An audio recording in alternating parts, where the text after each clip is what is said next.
सो hi guys, जय Shri Ram, welcome back to my new video. तो दोस्तों, अगर आप नीट की तैयारी कर रहे हो और या किसी बोर्ड की तैयारी कर रहे हो और आप एनसीईआरटी बायोलॉजी के नोट्स बनाना चाहते हो, तो मैं आज आपको 5 स्टेप बताने वाला हूँ जिनसे आप अच्छे से प्रिपरेशन कर पाओगे, अच्छे से नोट्स बना पाओगे और उनको याद भी अच्छे से कर पाओगे। 5 स्टेप बताने वाला हूँ, वीडियो में एंड तक जरूर बने रहिएगा। चलो एक एक करके सब कुछ बताता हूँ। तो चलिए जानते हैं कि एनसीईआरटी बायोलॉजी के इफेक्टिव नोट्स कैसे बनाए जाते थे। सबसे पहला स्टेप क्या है, देखो एनसीईआरटी को एक बार बिना नोट्स बनाए पढ़ना, ठीक है।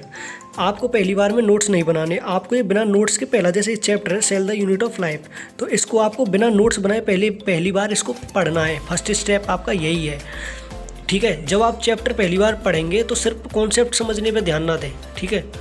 इंपॉर्टेंट लाइन्स को पेंसिल से मार्क करें, ठीक है, लेकिन नोट्स मत बनाइए। इससे चैप्टर का ओवरव्यू मिल जाता है अगर आप पहली बार इसको पढ़ोगे और नोट्स नहीं बनाओगे। बस जैसे ये है, इसमें इम्पोर्टेंट लाइन है कि what is it that makes an organism living. तो गाइस इस तरह से आप पहला स्टेप आराम से कंप्लीट कर सकते हो, ठीक है। अब आता है दूसरा स्टेप, ठीक है, सेकंड रीडिंग। दूसरी बार चैप्टर पढ़ते वक्त important points, definition, scientific names, examples और एनसीईआरटी की हाइलाइट्स लाइंस को आइडेंटिफाई कीजिए। यही चीज़ें एग्जाम में डायरेक्ट पूछी जाती हैं, समझ गए गाइज।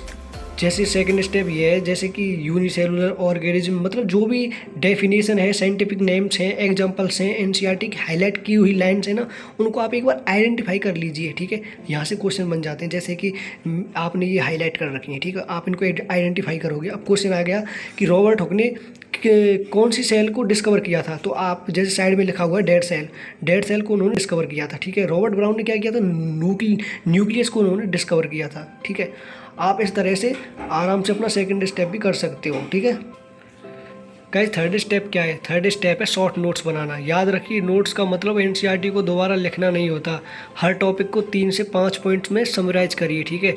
एग्जांपल के लिए, जैसे अगर आप किसी चैप्टर को पढ़ रहे हो, फोटोसिंथेसिस पढ़ रहे हो, तो नोट्स किस तरह से बनाओगे आप। जैसे डेफिनेशन लिख दिया आपने, site, chloroplast, raw material, CO2 और वाटर, प्रोडक्ट ग्लूकोज और ऑक्सीजन होता है उसमें, product important factors, light, water, CO2, बस इतना ही काफ़ी है। और फोर्थ स्टेप की बात करें तो फ्लो चार्ट और डायग्राम का यूज, ठीक है। फ्लो चार्ट का यूज करिए और डायग्राम का यूज करिए। देखो बायोलॉजी में डायग्राम, फ्लो चार्ट बहुत पावरफुल होते हैं, ठीक है। जैसे डाइजेशन, रेस्पिरेशन, रिप्रोडक्शन या प्लांट ग्रोथ का टॉपिक का फ्लो चार्ट में कन्वर्ट कर दीजिए। जैसे मतलब फ्लो चार्ट को उसमें कन्वर्ट कर दीजिए आप, जैसे प्लांट ग्रोथ का टॉपिक हो गया, ठीक है। फ्लो चार्ट रिवीजन को 2 गुना फास्ट बना देते हैं। जैसे कि एक डायग्राम है, ठीक है, आपको सेमीफेरस ट्यूबुल का एक डायग्राम दिख रहा होगा। आप जैसे ये डायग्राम है, इसके जैसे सारे टॉपिक्स को एक फ्लो चार्ट में कवर कर लीजिए। कन्वर्ट, जैसे आप इनके सारे टॉपिक्स को एक कन्वर्ट कर दोगे फ्लो चार्ट में, तो आपको लर्न करने में काफ़ी मदद मिलेगी, ठीक है ना। तो बायोलॉजी में डायग्राम्स और फ्लो चार्ट बहुत ही पावरफुल होते हैं, इस बात को याद रखना, ठीक है। फ्लो चार्ट बनाइए, किसी भी डायग्राम का, किसी भी चैप्टर का डायग्राम हो, उसको डायग्राम को लिखो, उसका एक अलग फ्लो चार्ट बनाओ और फिर उसको लर्न करने में बाद में काफ़ी आसानी होती है, ठीक है। सो गाइज फिफ्थ की बात करते हैं, फिफ्थ स्टेप की बात करते हैं, काफ़ी इंपॉर्टेंट है एनसीईआरटी कीवर्ड्स को हाईलाइट करना। देखो नीट और बोर्ड एग्जाम्स में एनसीईआरटी की देखो एग्जैक्ट वर्डिंग बहुत इंपॉर्टेंट होती है, ठीक है, इसलिए कीवर्ड्स को अलग कलर से हाईलाइट करिए, ठीक है। जैसे भाई देखो ये दिख रहा होगा आपको, इलेक्ट्रॉन माइक्रोस्कोप इन द 1950, तो ये इंपॉर्टेंट लाइन है, तो इसको मैंने हाईलाइट करके रखा है। मैंने जो इंपॉर्टेंट लाइन है ना, उनको सबको हाईलाइट करके रखा है, ठीक है ना।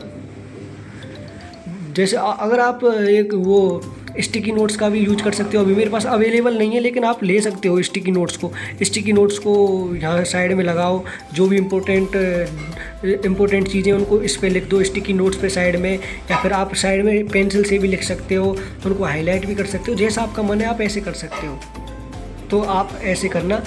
और आपको एक लास्ट टिप देता हूँ, ठीक है, चैप्टर के लास्ट पेज पर 1 पेज रिवीजन शीट बनाइए, ठीक है। जैसे कि 8th चैप्टर सेल, ठीक है, आपने कंप्लीट कर लिया, जो भी मैंने स्टेप बताए तो उस हिसाब से आपने स्टेप कंप्लीट करके एक चैप्टर कंप्लीट कर लिया। अब ये चैप्टर हो गया ख़त्म, यहाँ पे देखो, यहाँ पे ख़त्म हो गया।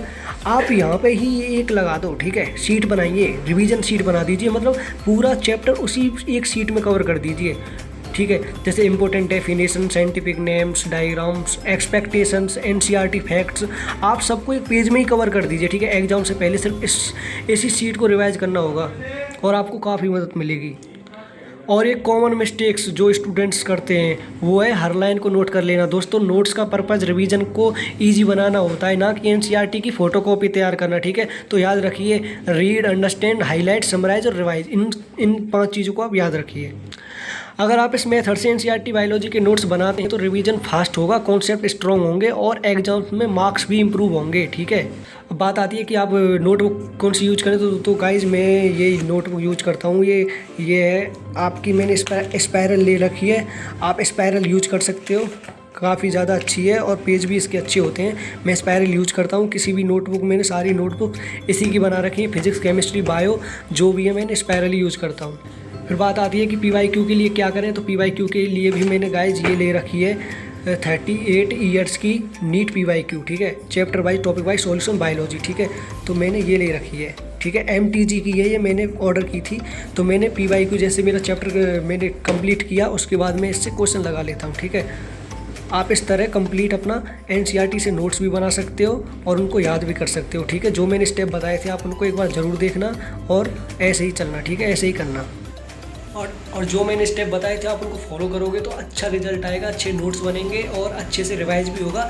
और उनको बस फॉलो कर लेना। और MTG की बुक आप ले सकते हो, काफ़ी ज़्यादा हेल्पफुल मिलती है मेरे को तो, और इससे काफ़ी ज़्यादा हेल्पफुल है भाई। ये काफ़ी ज़्यादा अच्छे क्वेश्चन हैं और काफ़ी आसानी होती है यार प्रिपरेशन करने में।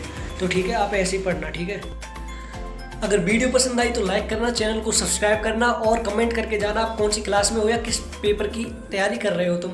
और भी अच्छी अच्छी वीडियोस मेरे चैनल पे आती रहेंगी। अभी मैंने बायोलॉजी की बनाई है, अभी केमिस्ट्री की भी देने वाला हूँ, फिजिक्स की भी देने वाला हूँ और अच्छी वीडियोज आएंगी। तो चैनल को सब्सक्राइब कर लेना। मिलता हूँ अच्छी सी वीडियो के साथ, तब तक के लिए टेक केयर, जय श्री राम।